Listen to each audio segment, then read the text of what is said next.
Bismillahirrahmanirrahim. Assalamualaikum warahmatullahi wabarakatuh. Selamat siang Bapak Ibu. Alhamdulillahirabbil alamin wa bihi nasta'in wa ala umuri dunya wa din wa ala alihi wa sahbihi ajmain. Amma ba'du. Yang terhormat Bapak Hamidun MPD selaku Bapak Wakil Kepala Sekolah, yang terhormat Ibu Nur Cepi Rosmayanti SPD selaku narasumber, dan juga Bapak Ibu guru yang saya hormati. Alhamdulillah pada kesempatan kali ini kita berkumpul di ruang rapat ini untuk menyelenggarakan kegiatan diseminasi sharing praktik baik dalam rangkaian kegiatan calon guru penggerak. Ini salah satu kegiatan positif dari Ibu Nur Cepi Rosmayanti yang akan diketuk tularkan kepada kita semua. Nah, pada kesempatan kali ini nanti akan ada materi yang dipaparkan oleh Ibu Nur Cepi, kemudian nanti juga ada sharing atau tanya jawab. Nah, sebelum kita mulai, mohon berkenan memberikan sambutan kepada Bapak Hamidun MPD. Dipersilakan.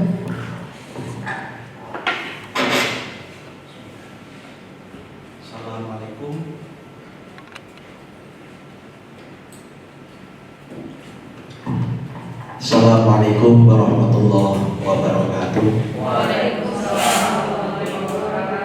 Selamat sore dan salam sejahtera buat kita semua, rekan-rekan guru keluarga besar SMK Negeri 4 Kabupaten Tangerang yang berbahagia. Kepada Ibu Nur Cepi Rosmayanti SPD selaku narasumber kegiatan diseminasi sharing praktek positif dalam rangka kegiatan CKP yang sangat kita banggakan. Bersyukur sekali kita pada siang hari ini bisa berkumpul bersama di ruangan ini. Semoga pertemuan kita pada siang hari ini membawa nilai manfaat sekaligus semangat dalam rangka memajukan dunia pendidikan. Shalawat dan salam senantiasa kita sanjungkan kepada junjungan kita Nabi Agung Muhammad Sallallahu Alaihi Wasallam yang sangat kita nantikan sahabatnya di dalam kemudian hari. Bapak Ibu yang saya hormati, mencetak anak didik yang berkarakter, berpikiran luas dan luas. Nah, berpikiran luas saja tidak cukup Bapak Ibu, ternyata harus mampu berpikiran luas. Adalah harapan dari setiap insan tenaga pendidik, termasuk di antara kita. Kenapa karakter positif, berpikiran luas dan luas itu perlu? Berpikiran luas tanpa diiringi dengan keluasan tentu juga kurang bagus. Kenapa demikian? Karena keluasan adalah salah satu wujud dari karakter positif, di mana kita paham setelah keluar dari dunia pendidikan, kita, anak didik kita akan dipertemukan dengan berbagai karakter, berbagai macam bentuk manusia yang tentu akan berbeda-beda, dan perbedaan ini tentu dilatari dengan berbagai hal, baik latar belakang suku, karakter kebudayaan, dan lain sebagainya, termasuk dogma yang diyakini oleh orang-orang tersebut. Bapak Ibu yang saya hormati, membentuk perilaku yang positif, perilaku karakter yang positif yang tumbuh dan lahir dari para siswa sehingga menjadi sebuah habit adalah sebuah pekerjaan yang tentu membutuhkan tantangan tersendiri bagi kita. Oleh karena itu, dengan hadirnya Ibu Nur Cepi pada siang hari ini dalam rangka sharing positif, mudah-mudahan membawa harapan yang luas, inovasi yang terbaru, motivasi sekaligus masukan yang konstruktif buat kita semua, sehingga kita lebih terbuka wawasannya dalam rangka belajar bersama anak didik. Oleh karena itu, kita berharap dengan hadirnya Ibu Nur Cepi pada siang hari ini akan membawa nuansa tersendiri, sehingga akan membawa spirit kita untuk lebih semangat lagi dalam berkarya, membentuk pendidikan yang lebih berperadaban. Pada hari yang sama, kebetulan sekali Ibu Kepala Sekolah sedang melakukan giat Dharma Wanita di Dinas Pendidikan Provinsi Banten. Oleh karena itu, beliau mendelegasikan kegiatan pada siang hari ini pada saya untuk menyampaikan sepatah dua patah kata. Dan pada akhirnya selamat kepada Ibu Nur Cepi Rosmayanti yang akan dan sedang melakukan proses kegiatan calon guru penggerak. Semoga hadirnya Ibu Cepi di tengah-tengah kita semakin memberikan semangat yang baru, spirit yang baru serta inovasi-inovasi terbarukan terkait pendidikan. Selamat melaksanakan kegiatan hari ini, semoga memberikan manfaat. Dari saya kurang lebihnya mohon maaf. Assalamualaikum warahmatullahi wabarakatuh.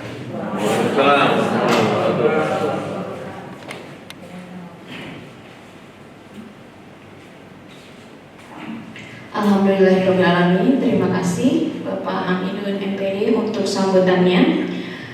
Untuk menyingkat waktu, kita mulai saja. Tapi sebelum mulai, mari kita berpantun dulu Bapak Ibu. Motor rusak, jangan dipukul. Nanti bisa menjadi mati. Karena semua sudah berkumpul, mari kita mulai acara ini. Terima kasih. Saya langsung saja serahkan serangkaian acara ini, materi ini kepada Ibu narasumber kita, kepada Ibu Nur Cepi Rosmayanti. Dipersilakan.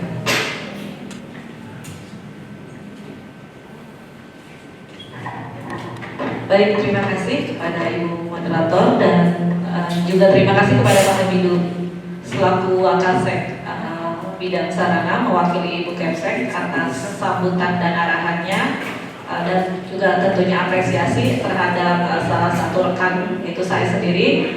Yang perkenalkan, saya Nur Cepi Rosmayanti.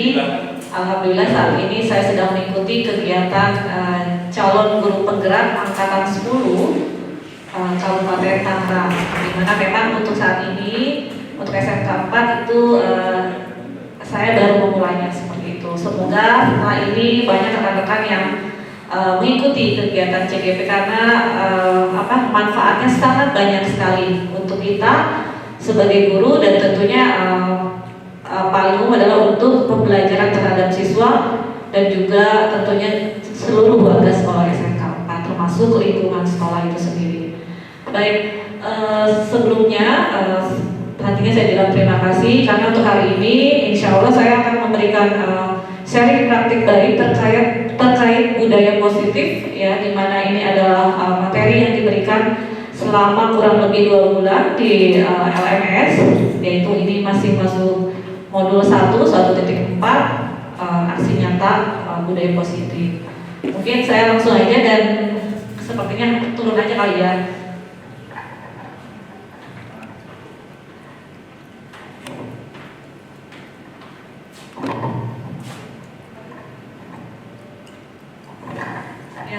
Latar belakang terkait sharing praktek baik ini adalah di sini, yaitu pemahaman terhadap konsep kunci dalam modul budaya positif, yaitu perubahan paradigma belajar, kemudian disiplin positif, motivasi perilaku manusia, kemudian kebutuhan dasar, lalu posisi kontrol kita sebagai guru. Ya, ternyata memang nanti cukup banyak yang harus kita ketahui seperti itu.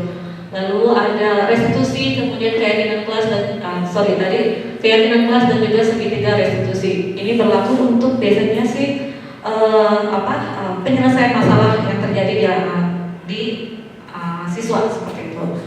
Lalu latar belakang yang kedua adalah pengalaman dan pembelajaran yang didapat setelah menerapkan konsep-konsep kunci tersebut baik di kelas maupun di sekolah.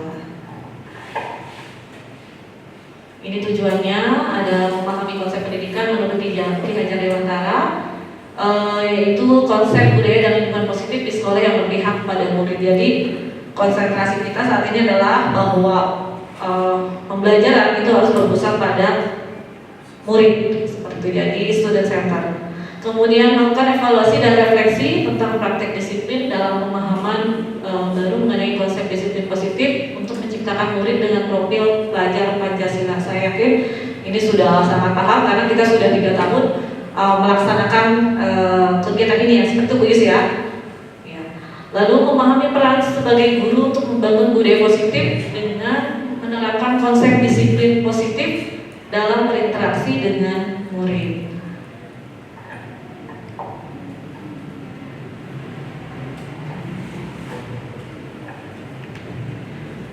Nah, ini ada beberapa pertanyaan. Hukuman, apakah Anda atau Bapak Ibu ini setuju dengan pernyataan ini? Nomor 1, hukuman dapat mendisiplinkan anak. Setuju nggak? Enggak.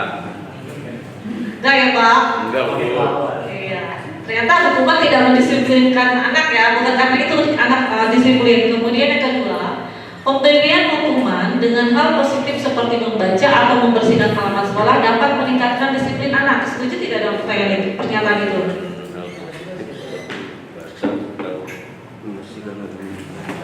Gimana? Setuju nggak? Enggak ya? Gimana Pius? Silakan ayo. Silakan Pius. Menurut saya untuk yang kedua itu tidak mendisiplinkan anak. Kenapa? Karena kita juga sudah pernah mencoba di sini, ya, anak yang telah disuruh nyabutin rumput atau membaca surat, membaca Al-Quran, paginya besoknya telat lagi. Ya, berarti kan itu tanda bahwa dengan memberikan hukuman membaca atau membersihkan halaman tidak efektif diterapkan untuk menghukum. Oke, terima kasih. Terima kasih Bu Yus. Nah, ini pernyataan ketiga, memberi penghargaan dapat meningkatkan motivasi belajar anak. Kira-kira setuju nggak?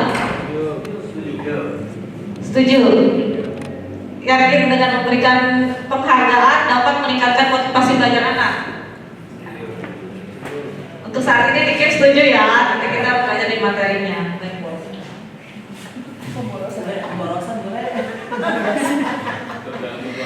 Kita ini ya serius tapi santai gitu, jangan terlalu berat ya. Oke Pak, nih selanjutnya adalah tadi sempat dibahas di awal mengenai perubahan paradigma belajar.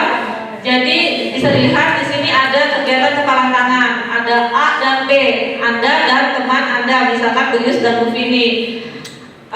Sobeklah secari kertas kecil, tuliskan benda atau sesuatu yang sangat berharga untuk Anda, letakkan di salah satu kepalan tangan Anda dan genggam benda atau sesuatu tersebut dengan segala daya, buatlah sebuah kepalan. Kemudian teman Anda yang B akan mencoba dengan sekuat tenaga dengan berbagai cara untuk meminta Anda memberikan benda tersebut. Bila bisa membujuk, mengancam, menghardik, kemudian merayu, menyuap, apa saja dapat membuka kepalan tangan. Kemudian apa yang terjadi kira-kira?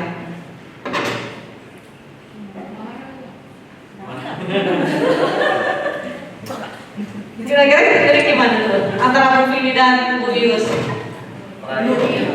Merayu berapa? Oh yang ada malah berkelahi gitu ya? Oke. Lanjut Pak Mari. Nah di sini ada perubahan paradigma teori kontrol atau ilusi kontrol, yaitu ilusi guru mengontrol murid. Ya. Tuh. Kemudian yang kedua itu ada ilusi bahwa kritik dan membuat orang merasa bersalah dapat menguatkan karakter. Itu ilusi, ya. Kemudian ilusi bahwa semua penguatan positif, efektif dan bermanfaat. Lalu yang keempat, ilusi bahwa orang dewasa melihat untuk memaksa. Jadi kita kan orang dewasa ya.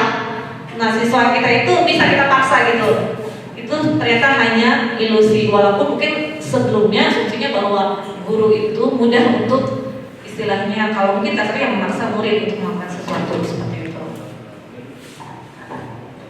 Ini perubahan paradigma stimulus respon teori kontrol. Ini yang ada di dalam budaya positif. Itu misalkan kita mencoba membuat orang agar berpandangan sama dengan kita, maka teori kontrolnya adalah kita berusaha memahami pandangan orang lain tentang dunia. Kemudian stimulus responnya, perilaku buruk dilihat sebagai suatu kesalahan, sedangkan teori kontrolnya adalah semua perilaku pasti memiliki tujuan baik dan buruk itu pasti ada tujuannya, seperti itu. Kemudian orang lain bisa mengontrol saya, maka teori kontrolnya adalah hanya Anda yang bisa mengontrol diri Anda, seperti itu. Jadi kita memang hanya kita sendiri yang bisa mengontrol diri kita. Lalu saya bisa mengontrol orang lain, Anda tidak bisa mengontrol orang lain. Kemudian pemaksaan ada pada saat rujukan gagal. Pernah nggak ngebujuk siswa tapi gagal? Sering ya kayak kemarin. Ya, maka di teori kontrol itu sendiri adalah kolaborasi dan konsensus menciptakan pilihan-pilihan baru. Kemudian model berpikir menang kalah. Kalau di teori kontrol itu ada yang namanya model berpikir menang-menang atau win-win solution seperti itu. Kalau saya kecepatan tolong dibilangin ya.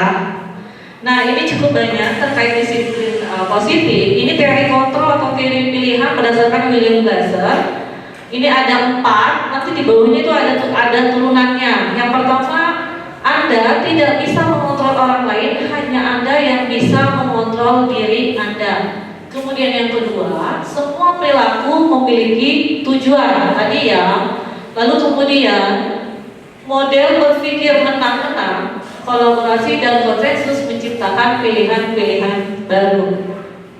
Ada yang bisa menjelaskan nggak sih terkait model pilihan menang-menang ini atau win-win solution?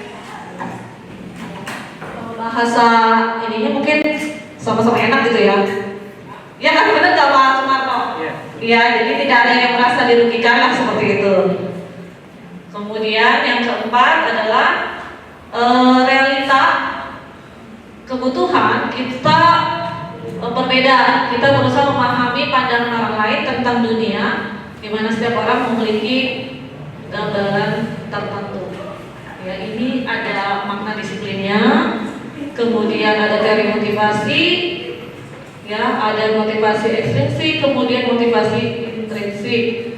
Kemudian ini ada 5 posisi kontrol. Ini sih sebenarnya yang paling mungkin kita sebagai guru harus paham ya, bahwa di 5 posisi kontrol itu satu, yang pertama penghukum.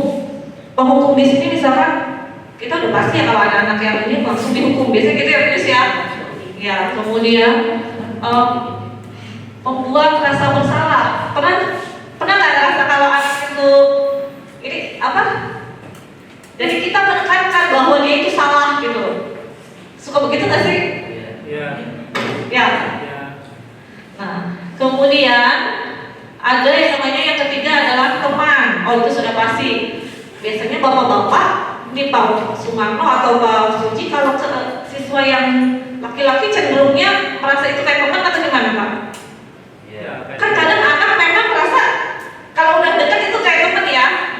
Ya sebenarnya sih itu bagus, tapi nggak terlalu ini juga ya seharusnya, karena nanti biasanya kalau anak yang sadar diri sih bagus ya, tapi kadang suka ada juga yang melunjak gitu kan, karena merasa seperti teman gitu kan ke gurunya, jadi seolah-olah kalau dia bikin salah juga pasti nggak akan diapa-apain, orang kita udah bestian kan gitu ya. Oke, kemudian teori kontrol yang keempat itu memantau. Itu sudah pasti, karena kita pasti yang namanya guru harus memantau perilaku anak ya gitu. Tidak hanya di kelas tapi secara keseluruhan di sekolah. Lalu yang kelima, nah ini yang sebenarnya yang seharusnya kita sebagai guru itu memang sebagai manajer. Ya. Jadi memanajeri dalam masalah itu nanti ini akan terkait dengan yang namanya segitiga restitusi. Tadi Bu Sulis ada nggak? Karena kan ada BK, ya, nggak ada ya? Ya, biasanya kan kalau menangani siswa yang bermasalah, kalau kita di kelas gitu ya, ini nggak sebelumnya ulas dulu di kelas aja dulu. Kita kan pasti panggil dia, kita menanyakan, benar nggak kamu kita mendengar laporan bahwa kamu untuk kemarin melakukan ini. Itu namanya menstabilkan identitas. Ketika kita bertanya apa yang dilakukan, itu menstabilkan identitas. Kemudian nanti validasi tindakan yang salah itu adalah, iya benar, kamu memang melakukan itu karena ada alasannya. Ibu juga kalau di posisi itu pasti akan melakukan hal yang sama. Itu namanya validasi kesalahan. Nah, lalu nanti terakhir ada yang namanya menanyakan keyakinan. Nanti apa sih kaitannya dengan keyakinan kelas? Ini akan berkaitan dalam segitiga restitusi. Di proses segitiga restitusi itu, maka posisi guru saat itu adalah sebagai manajer, bukan lagi penghukum, membuat rasa bersalah, kemudian juga pemantau, dan yang keempat tadi adalah teman. ya. Ya tadi kalau kita emang enak sih maksudnya kalau anak kerasa udah deket sama kita kayak temenan, bener nggak? Ya Bu Vin, ada nggak yang begitu di kelasnya? Ada ya. Yang kayak udah deket gitu kan, jadi kayak seolah seperti teman ya. Iya seperti itu. Oke, itu 5 posisi kontrol, sedangkan 5 kebutuhan dasar manusia ini masih berdasarkan William Glasser yang bukan ini ya. Itu ada bertahan hidup, kemudian penguasaan, lalu kasih sayang dan rasa terima kasih. Diterima maksudnya, kemudian kesenangan dan juga kebebasan.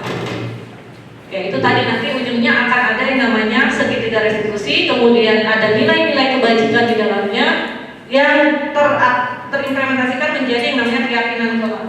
Mungkin yang biasa kita dengar itu adalah bukan keyakinan kelas ya, tapi kesepakatan kelas. Karena itu yang sudah terjadi ya. Ya, kalau kesepakatan kelas, ya sebenarnya sih agak mirip ya, tapi memang ada sedikit perbedaan. Jadi kalau kesepakatan kelas itu berangkat dari satu kata atau tindakan yang harus dibiasakan apa Bu Yasmina, berdoa sebelum membawa tempat makan dan minum itu kan kesepakatan kelas ya. Kemudian berdoa sebelum belajar kan kayak gitu ya, membersihkan kelas itu kan juga kesepakatan. Tapi bagaimana dengan keyakinan kelas? Kalau keyakinan kelas tadi nanti kita coba ya berikan contoh videonya terkait keyakinan kelas. Cuma kalau untuk keyakinan kelas itu adalah hal-hal yang tadinya negatif dibuat menjadi kalimat yang positif. Dilarang merokok itu kan negatif ya, dilarang kan berarti kan negatif. Nanti kita buat kalimat seperti menjadi positif. Jadi apa nanti ada ya jadinya. Saya rasa sih kalau guru bahasa Indonesia paling jago nih bikin kalimat-kalimat seperti itu. Bu Tita. Ya. Oke, lanjut Pak Farid. Apakah makna disiplin ini cukup panjang maknanya, namun dalam budaya kita makna disiplin sesuatu yang dilakukan seorang kepada orang lain untuk mendapatkan kepatuhan. Kecenderungan umum adalah menghubungkan kata disiplin dengan ketidaknyaman. Lalu bukan dengan apa yang kita hargai atau pencapaian suatu tujuan mulia. Kalau sejauh ini sekolah kita tingkat disiplinnya bagaimana tuh kira-kira? Kuning. Udah disiplin kayaknya Bu ya? Kayaknya udah tertib gitu kalau pagi anak-anak udah masuk ya, sebelum gerbang ditutup udah masuk. Pokoknya di sekolah kita udah oke lah ya disiplinnya ya. Ya ada sih beberapa yang masih suka lewat gitu. Ya Bu ya. Siapa Bu ya sebetulnya? Datanya nggak lewat gerbang, yang loncat. Iya. Oh masih ada. Oh ya itu kan hanya segelintir ya, oknum-oknum murid aja, tapi Oknum itu ada. berarti udah habit dong, maksudnya anak itu lagi maksudnya. Nah itu nanti akan menjadi tugas kita bersama ya, bagaimana supaya hal tersebut tidak terjadi. Cepat ya. Oke, lanjut. Disiplin positif ini, nilai-nilai kebajikan adalah sifat positif manusia yang merupakan tujuan mulia yang ingin dicapai setiap individu.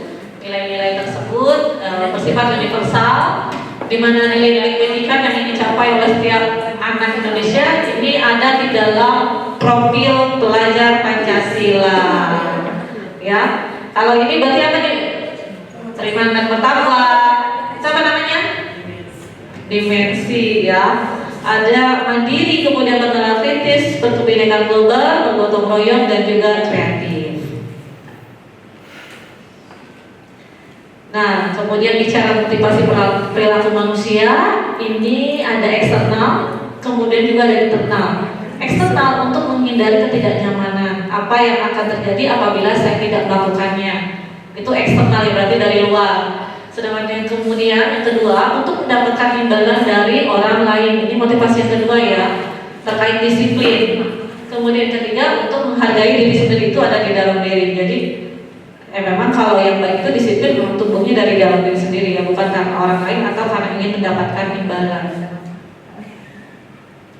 Nah kalau ini merdeka menurut Ki Hajar Dewantara, merdeka itu artinya tidak hanya terlepas dari perintah, akan tetapi juga cakap buat memerintah diri sendiri.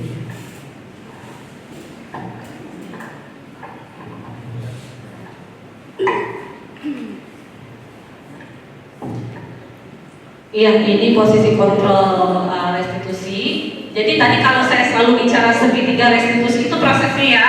Nah, restitusi sendiri adalah proses menciptakan kondisi bagi murid untuk memperbaiki kesalahan mereka sehingga mereka bisa kembali pada kelompok mereka dengan karakter yang lebih kuat.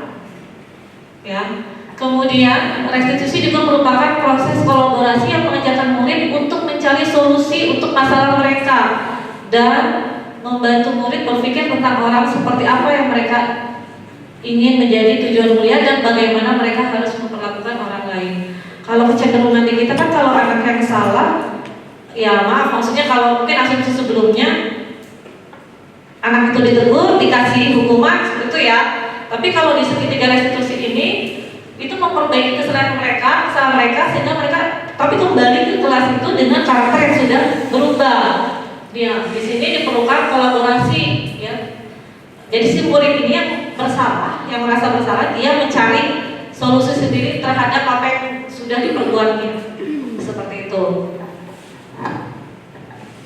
Ini 9 ciri-ciri restitusi, bukan untuk menebus kesalahan tentunya, kemudian memperbaiki hubungan, lalu restitusi menuntun untuk melihat ke dalam diri. Kemudian restitusi mencari kebutuhan dasar yang mendasari tindakan. Lalu cara paling baik tentunya, kemudian fokus pada karakter bukan tindakan. Fokus pada solusi dan mengembalikan murid yang berbuat salah pada kelompoknya. Selanjutnya Pak Farid. Nah ini keyakinan kelas. Keyakinan kelas merupakan sesuatu yang diterapkan di lingkungan kelas tersebut. Pembuatan keyakinan kelas melibatkan semua warga kelas melalui kegiatan curah pendapat. Keyakinan kelas ditinjau kembali dari waktu ke waktu. Jadi biar ini saya kemarin udah ngobrol dengan Ibu Kepsek. Jadi nanti di awal ajaran itu keyakinan kelas sudah dibuat gitu. Jadi nanti ini memang seperti itu ya. Cuma memang sebelumnya kan kesepakatan kelas. Kalau sekarang menjadi keyakinan kelas gitu. Seperti itu ya Bu. Mengapa tidak peraturan saja, mengapa harus keyakinan? Kira-kira apa sih yang membedakannya Pak Marlo ini sebagai newcomers di SMK? Pak. Baik, Assalamualaikum warahmatullahi wabarakatuh. Terkait perbedaan antara peraturan dan keyakinan, kalau peraturan itu tertulis ada di dalam kalau menurut orang yang undang-undang ya atau rencana undang-undang. Kalau misalnya keyakinan itu yang timbul internal dari diri dia sendiri berdasarkan pengalaman yang dia dapat di lingkungan sebelumnya. Mungkin itu aja Bu Cepi. Oke, terima kasih. Jadi kalau peraturan itu jadi sifatnya dari eksternal yang lain dan itu sudah dibuat kemudian memang harus dijalankan gitu, dilaksanakan. Sedangkan keyakinan kelas itu timbul dari dalam diri sendiri, jadi dibuat sendiri kemudian dijalankan sendiri bersama-sama sesuai dengan kesepakatan kelasnya. Terima kasih Pak Sumarno. Nah ini budaya positif, kemudian ada lingkungan positif, lalu ada juga segmen ini keyakinan kelas dan yang paling inti adalah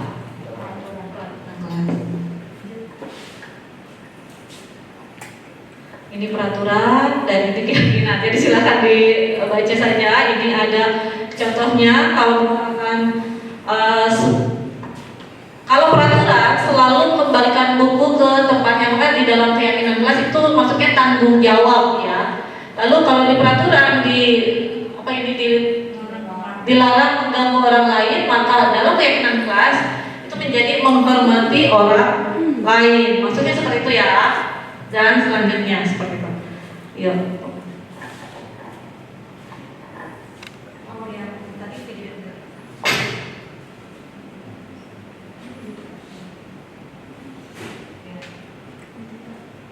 Ini ya.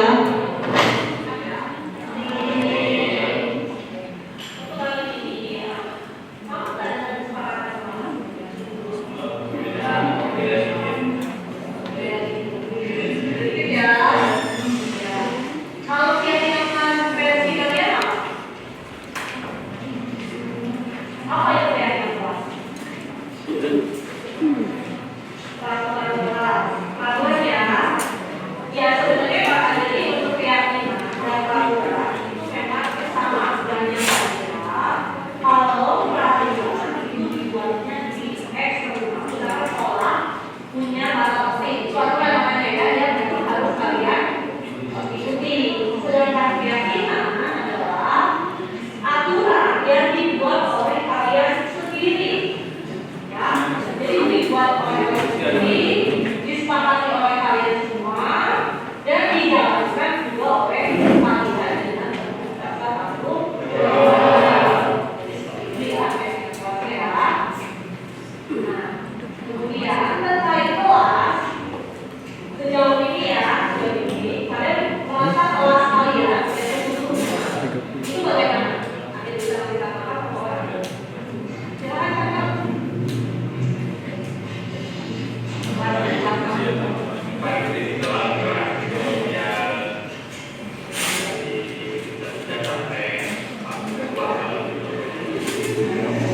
Fisik ya, tapi masih ya standar kalian sebenarnya tetap aja kalau yang fisik itu membantu dengan mesti ya. Oke.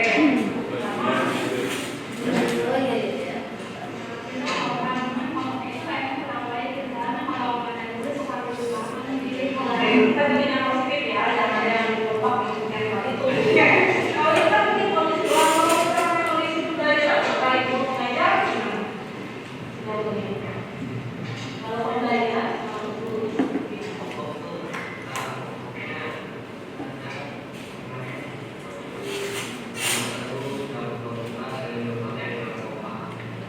berarti penemuan kelompok ya. Oke, jadi juga sesuatu yang bisa dikasih gimana caranya ya.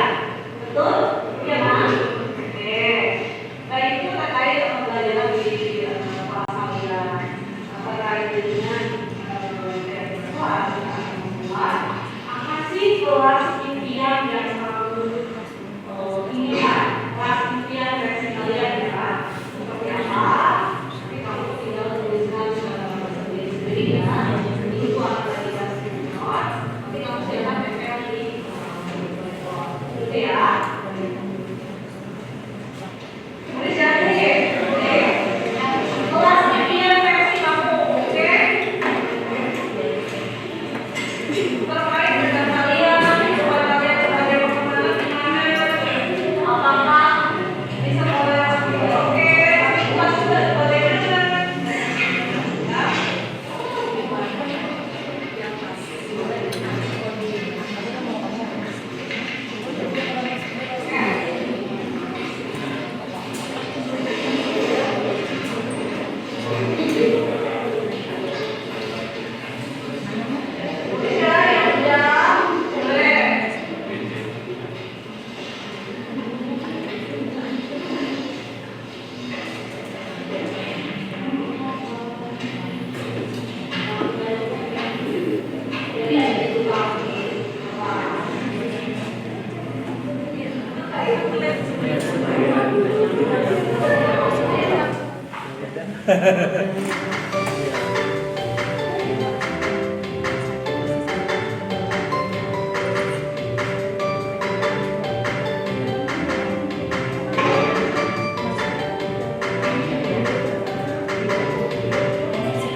Ya, coba kita akan mencari mana yang salah.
kemudian lagi menggunakan AC, saya menggunakan pompa, ruangan bersih, dan berisik.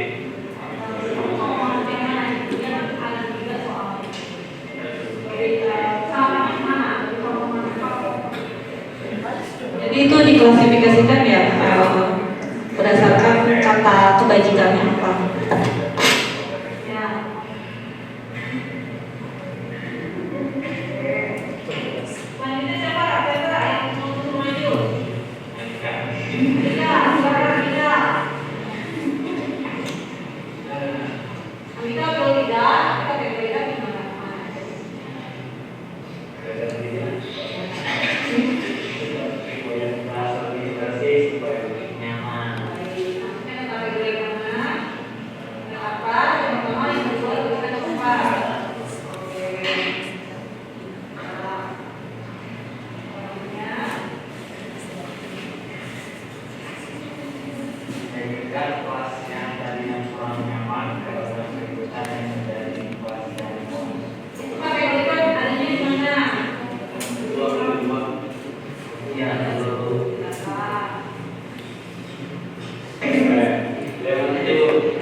Ini mempunyai kelas yang bersih dan lebih kompak lagi, tidak memiliki teman.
contoh kegiatan saya ketika membuat keyakinan kelas ya, itu di kelas 11 BR1 yang kemungkinan nanti menjadi kelas 12 BR1 seperti itu. Tadi berdasarkan yang video yang dilihat tadi, gimana tadi ada perbedaan kan terkait keyakinan kelas dan kesepakatan kelas. Oke, Assalamualaikum warahmatullahi wabarakatuh. Selama ini kita membuat kesepakatan kelas, memang teknik secara umumnya itu berbeda, tapi mungkin untuk kesimpulannya hampir sama.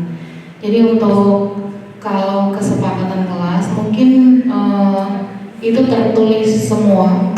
Jadi kita hanya menyepakati beberapa poin yang semuanya bisa disetujui. Kalau untuk keyakinan kelas hampir semuanya tertulis atau suara hati masing-masing anak itu tertulis di situ. Jadi perbedaan mendasarnya adalah kalau kesepakatan kelas itu hanya kita contohnya seperti suara terbanyak, tapi untuk keyakinan kelas ini benar-benar anak itu didengar opininya masing-masing seperti itu. Baik, terima kasih Bu Retno. Ya, itu mungkin yang selama ini mungkin saat ini pun masih ada di kelas, itu ada kelas kesepakatan kelas, tapi mungkin selanjutnya itu ditindaklanjuti dengan keyakinan kelas ya berikutnya seperti itu.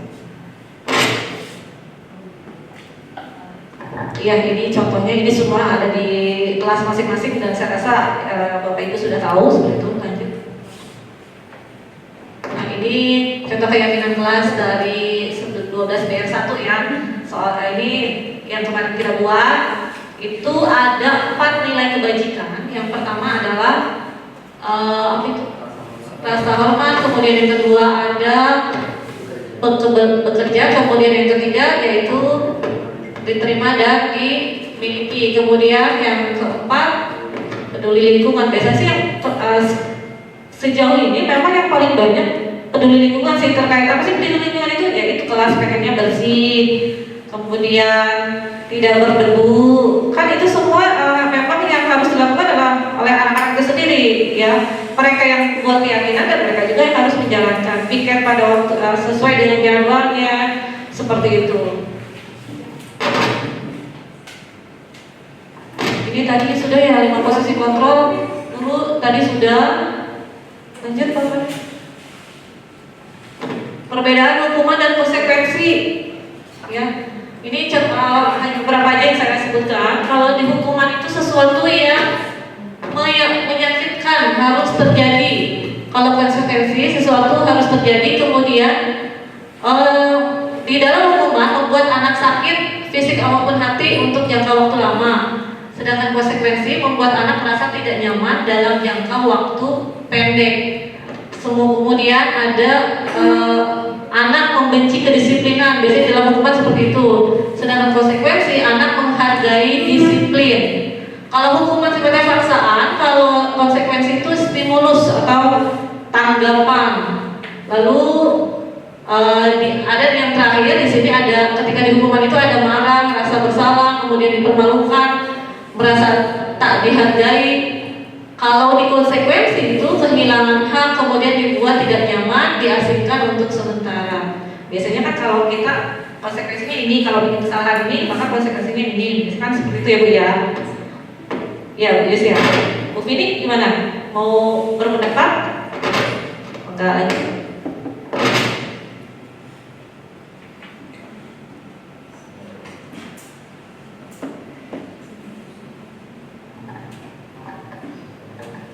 Ini perbedaan, ini bukan perbedaan ya, perbedaan posisi kontrol. Tadi kan posisi kontrol guru itu ada 5 ya Bu. Yang pertama adalah sebagai penghukum, kemudian ada yang sebagai teman, kemudian ada pemantau, terus ada pembuat rasa bersalah, dan yang terakhir adalah sebagai manajer.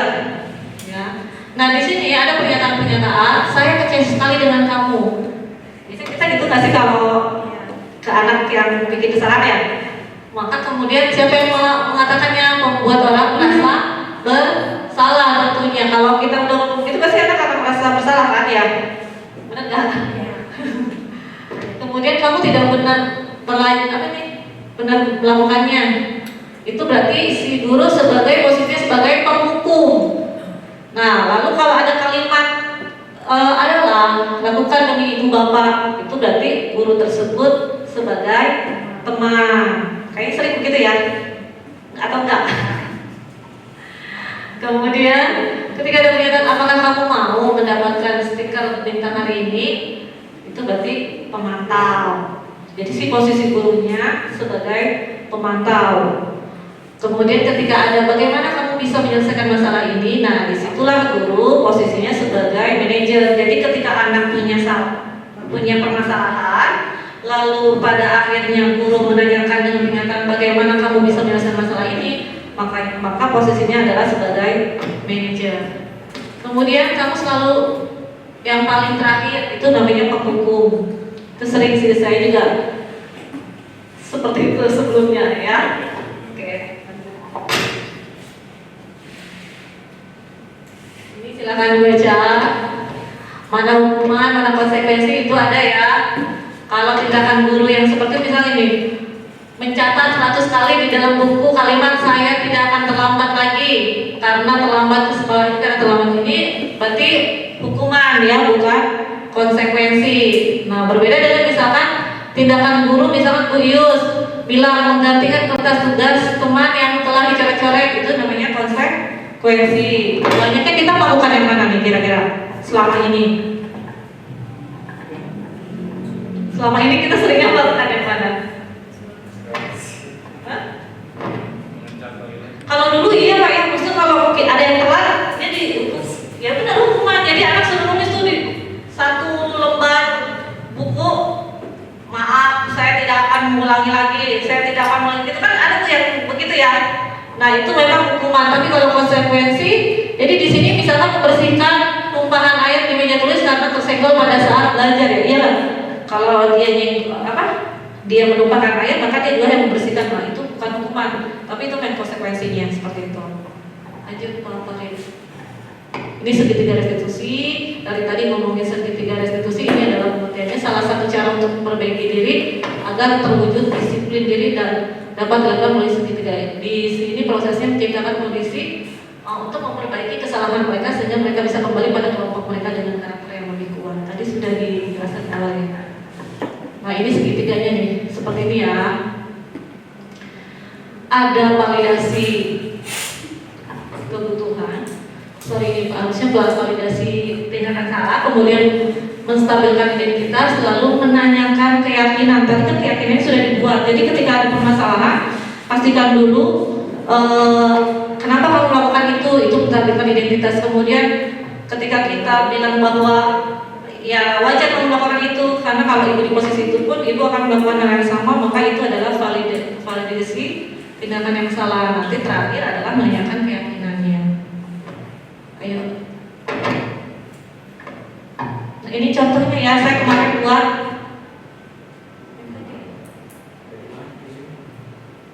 enggak di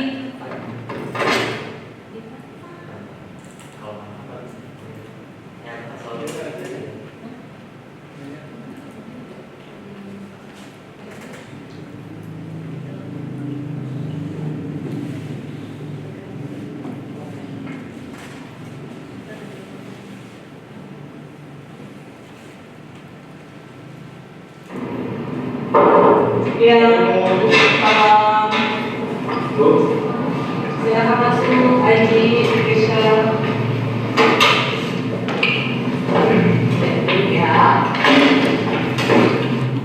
Aji tadi terima kamu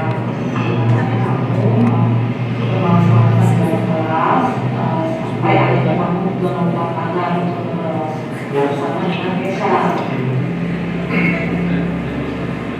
Saya bosan aja di kelas, jadi saya sama Kesa sampai malam ya. Kenapa itu alasannya? Bosan di kelas ya, dengerin pelajaran cuma dengerin doang, jadi saya hanya Kesa di bawah terus. Banyak sih kalau gitu, itu juga mungkin jika berada di posisi kamu akan melakukan hal yang sama. Lalu apa yang kamu lakukan ketika merasa bosan itu bersama Kesha? Ya, bosan aja sih kayak belajar doang, jadi kan saya juga sama-sama bosan, mungkin saya juga, jadi udah saya ini aja pakai. Oh, seperti itu ya. Yuk. Kamu membuat seperti itu pasti ada alasannya. Bosan gue sama pelajarannya, terus ditambah jam pulang sekolah juga lama. Seperti itu ya. Saya sih kalau orang kampus sampai membutuh waktu panjang, apakah tindakan kamu yang seperti itu sesuai dengan keyakinan kelas? Iya Bu. Keyakinan apa yang kalian anggap? Tidak menghormati guru sama disiplin. Tidak menghormati guru dan juga tidak disiplin ya. Yang kamu untuk tidak disiplin dan menghormati guru itu penting tidak? Penting Bu. Penting ya. Keyakinan kelas apa yang harus kalian lakukan?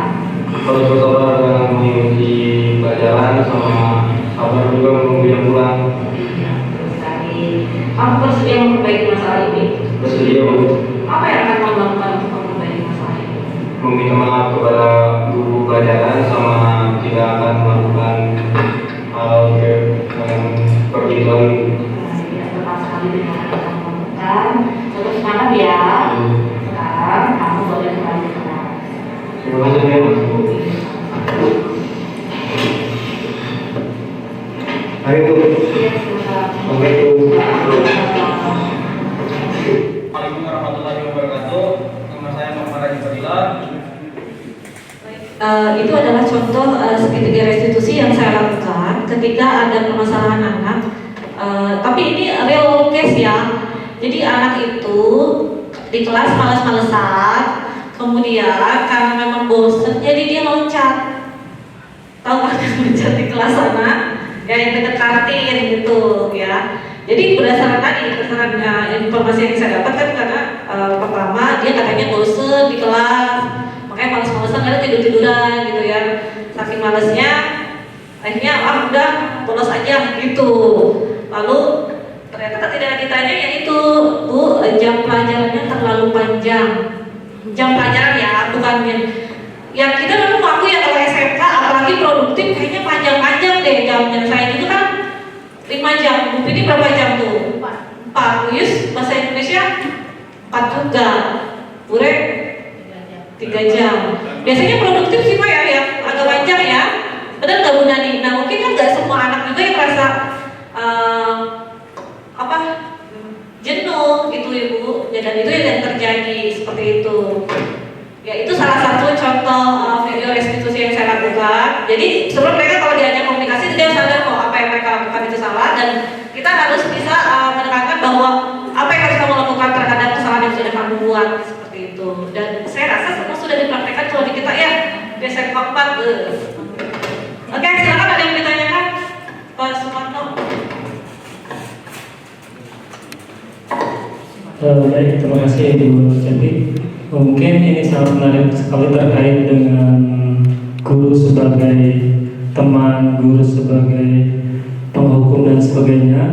Idealnya kan adalah guru sebagai manajer. Tapi permasalahannya kan tidak mungkin ujuk-ujuk guru itu menjadi manajer. Ada stepnya yaitu mungkin dari teman, dan itu kan bagus juga ya. Kita mengkondisikan kita sendiri itu sebagai teman dan sebagai apa namanya itu yang 5 itu. Nah, kalau saya selagi kita sebelum menjadi seorang manajer, boleh tidak kadar guru sebagai teman itu ada, tapi presentasinya nggak mendominan gitu. Terus guru sebagai apalagi tadi itu lupa ya, penghukum, apakah bisa masuk kategori dimasukkan untuk menjadi seorang guru yang ideal, itu menjadi seorang manajer penghukum itu masih bisa diikutkan nggak karakter penghukum itu di dalam seorang guru yang ideal? Cuma mungkin presentasinya kecil, apakah boleh apa tidak gitu. Dan selanjutnya dan sebagainya, sehingga menjadi terbentuk lama-lama menjadi seorang guru yang manajer gitu. Mungkin itu aja Bu. Terima kasih. Baik, terima kasih Pak Sumarno atas pertanyaan atau tanggapan ya. Ya, jadi kembali lagi bahwa 5 posisi guru itu yang pertama adalah sebagai penghukum, kemudian pemantau, lalu juga sebagai teman, kemudian apa yang keempat itu lupa sih. Memberi rasa bersalah, kemudian juga yang terakhir adalah sebagai manajer. Pada dasarnya semua kita ada pada posisi itu ya Pak ya. Kita sudah melakukan pada posisi kontrol tersebut. Nah, berdasarkan apa yang saya dapatkan di selama pendidikan CGP ini, bahwa idealnya saat ini adalah kita itu memang harus menjadi seorang manajer seperti itu. Bahwa kita sudah melalui fase kontrol yang sebelumnya, posisi guru yang 4 tadi itu memang sudah kita lakukan. Nah, pada akhirnya ujungnya adalah kita harus diharuskan atau idealnya adalah menjadi seorang manajer seperti itu. Ya, seperti itu Pak Asmano ya, sudah cukup jelas. Terima kasih. Lanjut ke Pak Rin. Lanjut aja.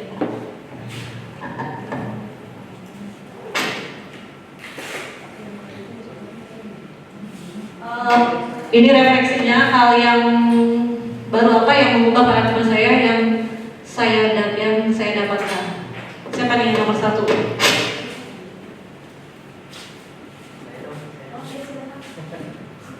Adalah operator yang pengen jawab katanya.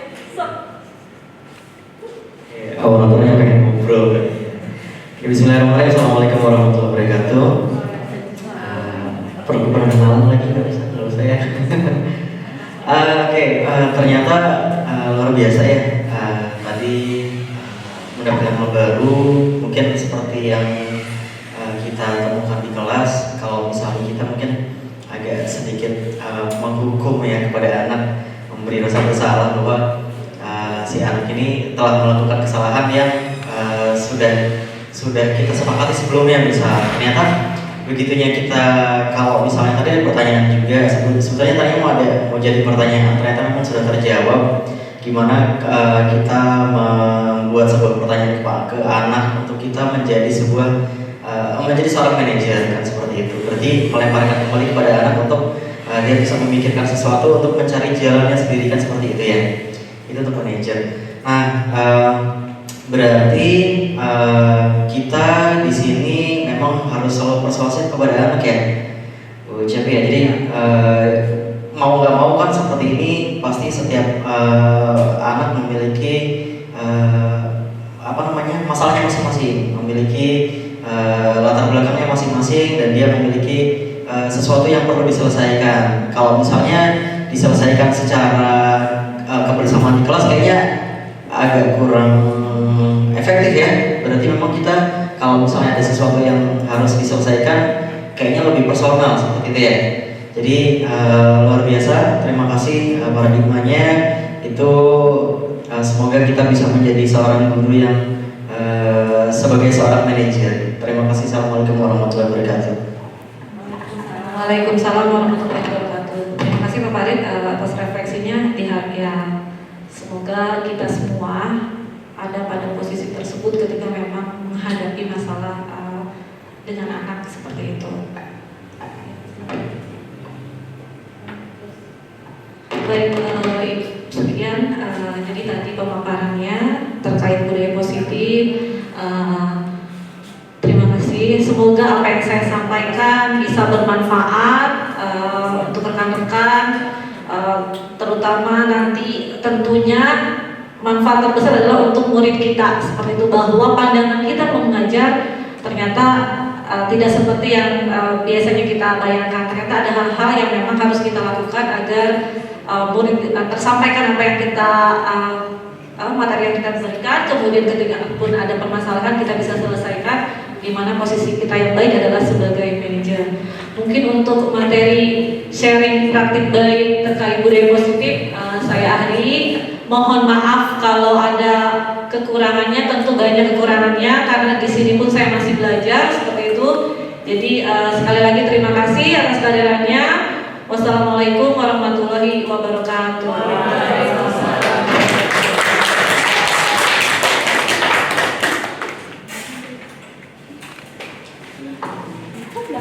Alhamdulillahirrahmanirrahim. Baik, terima kasih untuk materinya kepada narasumber Ibu Nur Cepi Rosmayanti.